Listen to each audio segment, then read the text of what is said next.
इसके बीच बड़ी खबर बिलासपुर से है। छत्तीसगढ़ के सराफा बाजार में बुर्का एंट्री पर प्रतिबंध।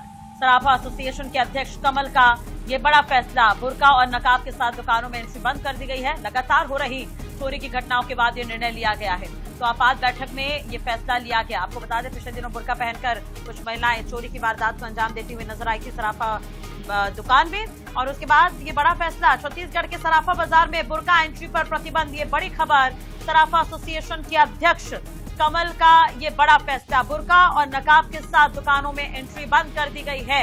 लगातार हो रही चोरी की घटनाओं के बाद ये निर्णय लिया गया है। आपात बैठक में ये महत्वपूर्ण फैसला लिया गया है। तो ये बड़ी और अहम खबर हम आपको बता रखे हैं। छत्तीसगढ़ के सराफा बाजार में बुर्का एंट्री पर प्रतिबंध। अब देखने वाली बात होगी इस महत्वपूर्ण फैसले के बाद रिएक्शन क्या कुछ मिलते हैं। लेकिन जिस तरह से बिलासपुर से संवाददाता पंकज गुप्ता हमारे साथ जुड़ गए ज्यादा जानकारी के लिए। पंकज, बुर्का की आड़ में चोरी की घटनाएं जो है देखने को मिली थी, उस लिहाज से ये महत्वपूर्ण फैसला लिया गया है। क्या कुछ रहेगा इस फैसले में, पूरी जानकारी?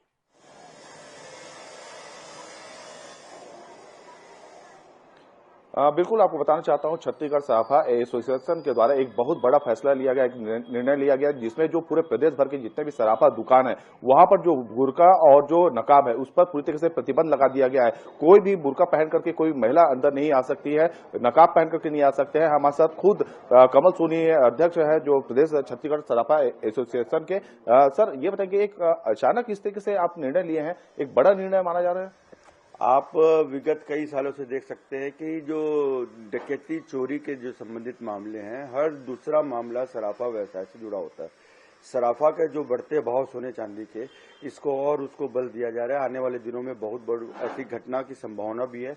कल ही हमारे नवापारा राजदीप में एक बहुत बड़ी चोरी की डकैती की घटना हुई है जिसमें नकाब पोस्ट लोगों के द्वारा और पिछले 15 दिनों से रेकी की गई थी, जिसकी सूचना थाने में भी अग्रिम दी गई थी। उसके बाद ये डकैती हुई है। तो चूंकि सुरक्षा की दृष्टि से ये बहुत बड़ा मामला है, हम अपने दुकानों में कैमरे भी लगाते हैं, बाहर भी कैमरे लगते हैं, रोड में भी कैमरे लगते हैं, और हमारा काम ही है कि पहचान के साथ ही, आधार कार्ड के साथ ही लेना देना करना है। तो चूंकि पहचान जरूरी, तो मुंह ढक के आना, हेलमेट पहनना, बुर्का पहनना, किसी प्रकार का कपड़ा ढक के कोई भी ग्राहक को भुगता आना, और हमारे लिए संदिग्धता के विषय रहता है। सर लेकिन एक बताइएगा कि एक ऐसे ही कॉलेज का मामला आया था जहां पर जो बुर्का के एंट्री पर बैन लगा दिया गया था, काफी बवाल मच गया था।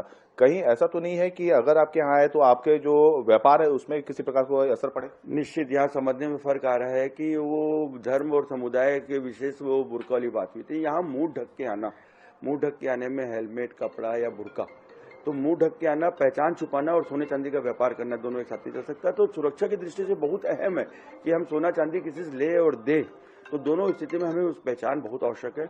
इसलिए हमने ये अनिवार्यता खत्म की, अनिवार्यता लागू की गई। किसी प्रकार का मुंह ढकने का आने वाले उपभोक्ताओं के लिए सराफा व्यवसाय में प्रवेश निषेध है। ये जो निर्णय लिया गया है ये कब से लागू होगा? ये इसको क्या सर्कुलेट कर दिया गया है आपके सराफा? बिल्कुल, कल ही नवापारा की घटना के बाद हमारी एक आपातकालीन बैठक हुई महत्वपूर्ण पदाधिकारियों के साथ में, और ये निर्णय लिया गया है और प्रदेश के सभी व्यवसायों को अवगत करा दिया गया इस निर्णय से। सुरक्षा सबके लिए पहल है, सबसे लिए प्रथम है सुरक्षा।